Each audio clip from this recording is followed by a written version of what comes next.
guys, it is 9:27 p.m. on Sunday, the 117th day I'm doing this. Here's your daily dose of hope.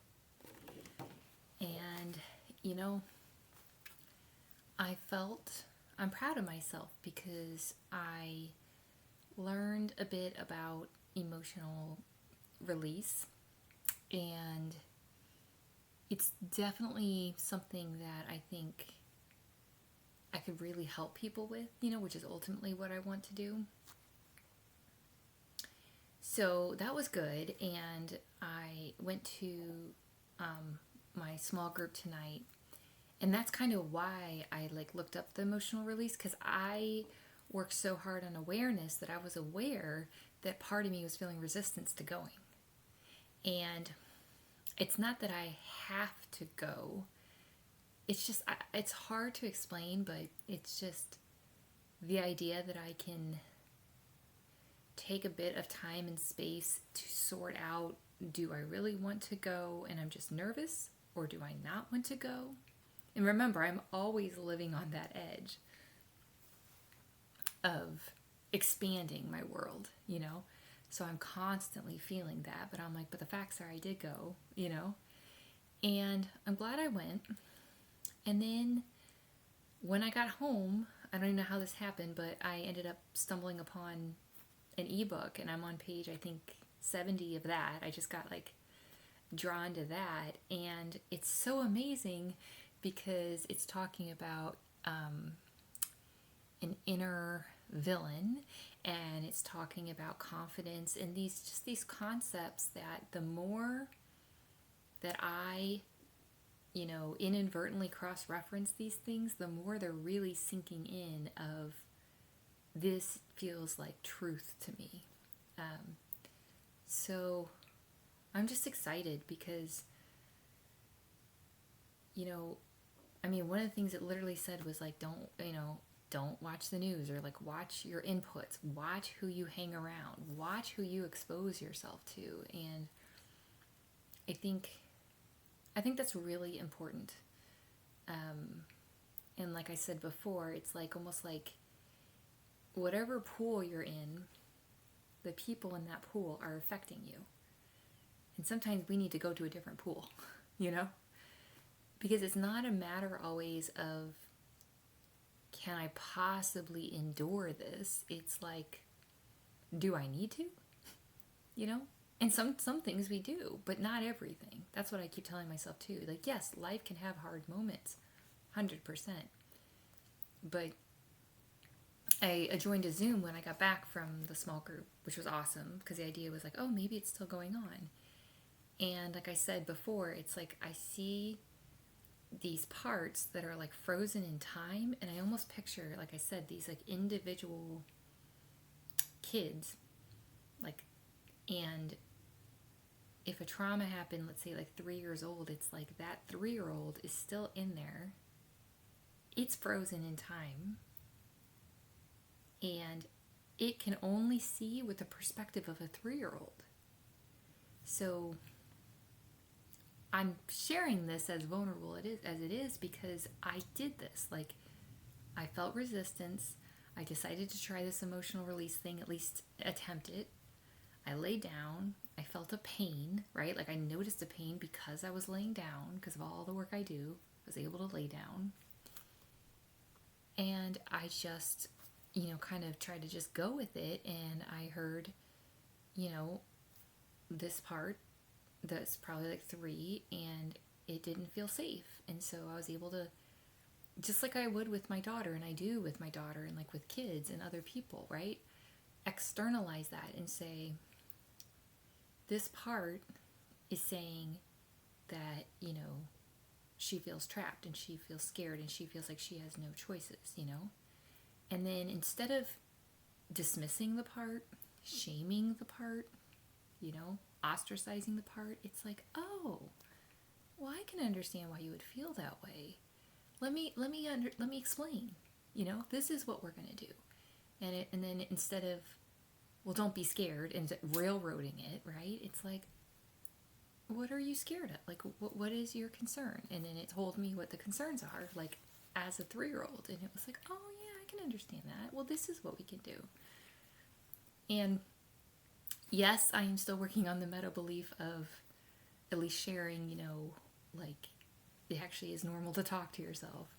I know that, but yeah, and that's why I want to speak for people, because I'm breaking barrier after barrier after barrier from doing this work. And that's what I want to help other people do too. To go from there's no way I could ever do this, like even take a step in this direction, to oh my gosh, I'm actually taking a step. What? And then it's like the path lights up as you walk it, So yeah, so when I did that, and then I listened to it, and I pretended it was like my daughter, like she's scared about school next year, and instead of saying, well, you don't have to be scared, I'm like, oh, let's talk through it. What specific things make you nervous? And, and after I did that like part, like that pain, I felt it soften, I felt it dissolve, and then it was like on board to go, So I'm just saying it works. I'm not saying that it's like easy for me or automatic or comfortable, but I think of it like if I have a pain in my shoulder and I took a pain medication, I would pretty much just have faith that that pain medication would help the pain, right? So why not try something natural to help the pain, and like heal it as opposed to cover it up. Sometimes we might have to do that, and I totally understand that. But I'm just saying it doesn't have to be a way of life 24/7. And that's one of the things it said in the book that really hit home is, and I totally cop to this as well, it's like, not that I've been on vacation in a really long time, but it's like, it'll be the weekend, so, or whatever it is, but the person's like, I'm so stressed. But they're not actually stressed in that moment, but they're so used to being stressed that they get locked into that stressed state. And I think that, at least for me, is what creates the feeling of hopelessness, like the feeling of this is never going to change, because even when you're not actively in a stressful state or traumatic, you're feeling like you are, and that's when you feel trapped. Because, you feel embarrassed to be like, I'm so stressed right now. It's like, why are you stressed? Nothing's going on, right? But it's like you're locked into that because, especially for me, anytime I would relax, then something horrible would happen, right? And then I'd be blamed for it. And so it's like I have to like rewire that and rewrite that. And that's what it's talking about too, is rewriting your story, which I'm absolutely going to do. So anyway, I've done my meditation, tapping, journaling, and yeah, it was like I got involved in the book, and that's a really productive and useful use of time. Today's quote is, decide what matters most to you and do it. Decide who matters most to you and make time to spend with them. Decide to be happy and be. And you guys should know from my other videos, well, and it's the truth, I am not about, plastering like a veneer of positivity. It's not about that. It's about building that new habit of whatever it is. So, for instance, for me, like for dancing, I love to dance. I love music. So it is almost pushing yourself, but it's like, hey, if you want to dance, then turn on music and dance. If you want to sing, then sing, if you want to read a book and learn, then do that, It's not, it's not a waste of time. It's actually very healing when we honor ourselves. So, that being said, I think I'm going to get ready for bed and honestly keep reading that book.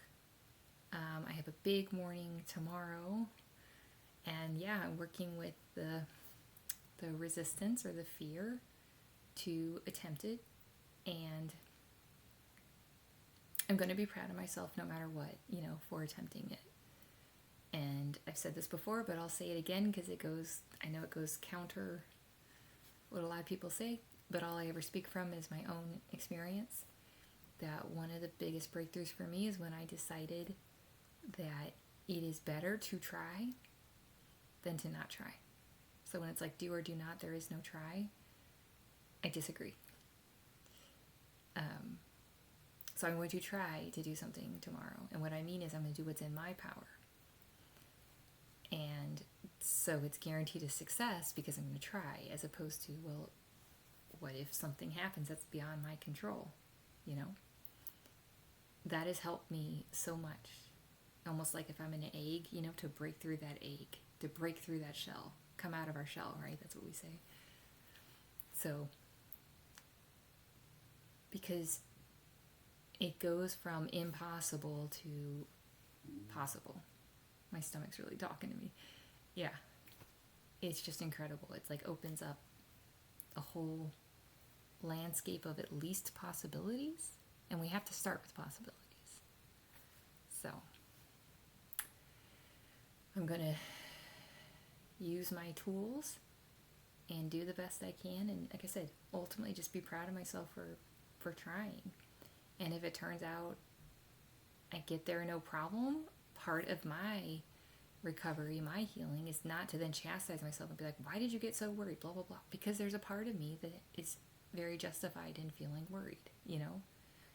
And as long as the worry doesn't prevent you from trying, you know?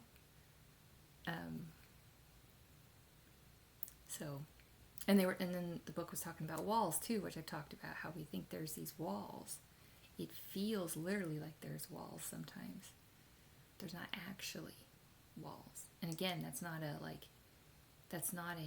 tough love. I'm just personally not for that. It's more of a, oh yeah, I guess that's true. So then when you have that awareness, don't then let the inner critic be like, what's wrong with you? Why didn't you know that before? Because it just squashes it back down. You know, it's like we're a little seedling and we just need to be nurtured, and then we can, you know, we can grow. So one of the mantras I'm trying to adopt is, so what? I'm trying to be like, so what? So when that inner critic, trauma, whatever, is like, oh, this shouldn't be that hard for you, whatever, it's like, okay, so what? Like, I'm still gonna do it, you know? And like, why didn't you know this before? Like, so what? I know it now, right? And just think of how freeing that a philosophy is. So I'm going to keep working on that. And like I said, ultimately, the harder the battle, the sweeter the victory. I've had to battle so much, so much, and not just to survive, but to continually be kind and, you know, like pour into other people and, you know, be the change. So I'm proud of that, you know. I knew I could easily just survive and kind of tune out life and, you know, life sucks and then you die. But I'm like, why? Why don't we deserve, which we do, but, you know, it's like, why don't we deserve to at least the opportunity and privilege every day to grow and to learn and expand our world, you know, and possibly make a positive difference in someone else's life, right? So, okay. Love you guys. Have a great night.